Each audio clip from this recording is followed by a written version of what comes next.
talk about the team, because the keys I got out of the book were, yeah, your music is a huge part of what your team does. Your team gets incredibly close to the patients because, you know, you'll report things to them, good and bad. They'll cheer or they'll cry. You guys have tons of hug sessions, but for you personally, as you're going through your treatment, your team is picking up your dog Newton, right, for going through his treatment too, right? Correct. And it was I got to tell you that it's something that I now I'm being critical of the vet world. I don't really see a lot of that camaraderie in the vet world. I don't see a lot of that good culture there. And so that's what blows me away about the book. And you've created a culture with your team that's amazing. And I love, someone played the Rocky theme, right? When you were doing it, right? One of your texts, right? Yeah. So when we go out to the waiting room, yes. Yes. When a pet graduates their protocol, we're playing the Rocky theme. I love that. Yeah. And do you send flowers to every deceased pet? Is that you have a certain protocol? No, only select ones. Everyone, of course, would always get a card and a call. But yeah. Yeah. Oh, that's awesome. No, yes. that is great. But let's talk about your team. So you guys have been working together for a long time together. You're very close. And what role does the team play for pet oncology, and what role did they play for your own battles? They are paramount to pet oncology. I could not do the job that I do without them at all. They are my right hand and my left hand.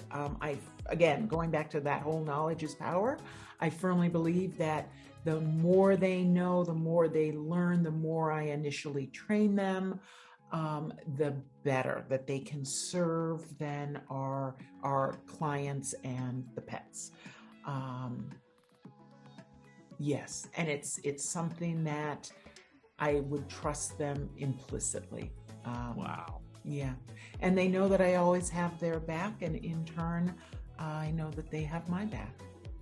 Yeah, and it is funny because I think there's moments in the book where you go, so-and-so was diagnosed with this, they already know what to do. Like I just give them the guidelines, right? Or they double check my dosing, right? You know, answers like that are phenomenal, because that tells me how qualified or expert the team is.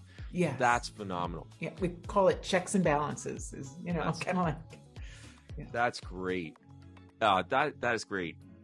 Let's talk about your other team. Let's talk about your husband and your son. And there's a lot of moments in the book, and completely understandably, your son's going through life changes that you're thinking about, you want to be present for in the future, and then Mike is doing his thing. So what I know of Mike is he's got to be a workaholic, right? Because he's everywhere. He drives everywhere. I know, it's crazy. He's consulting here, doing this here. Like, I don't think there's a referral center he hasn't touched. But it's funny because my impression in the book was that how, he's there. There's things he clearly does. He kind of goes, I don't know if I really want to deal with this, so to speak, right? But I am there, and it's almost like a silent, stoic backbone for you, that if things are necessary. But like I said before, I think it's really funny because he's a talkative guy. So to be, that's something blows my mind. But the question I had was, if they were here right now, how would they describe you? Oh my goodness. All right. So you are the first person to ask that.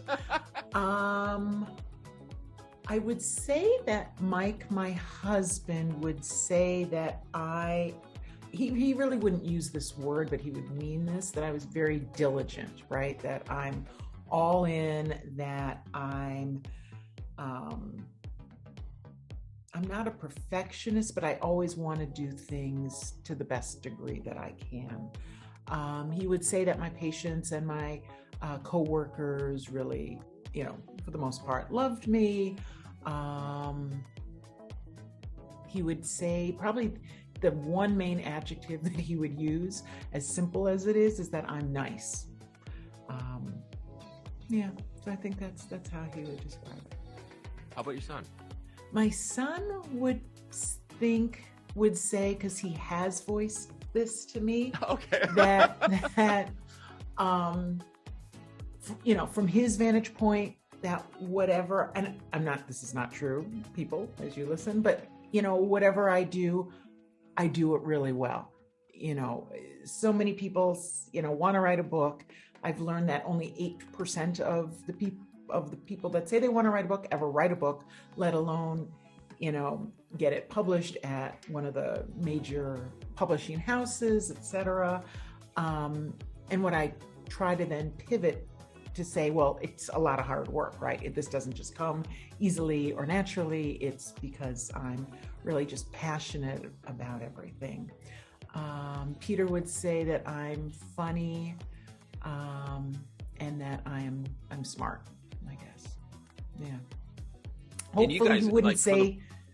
Hopefully he wouldn't say that I micromanage him and that I know too much, because those have been words that have been used. Okay, well that's recorded for all time. Yeah, all good. That's fine. That's okay. It's always in his best interest, Pete. It's in your best interest. Exactly. It's coming from a good place. And you guys are very close. I get this huge feeling you're very close. Uh-huh.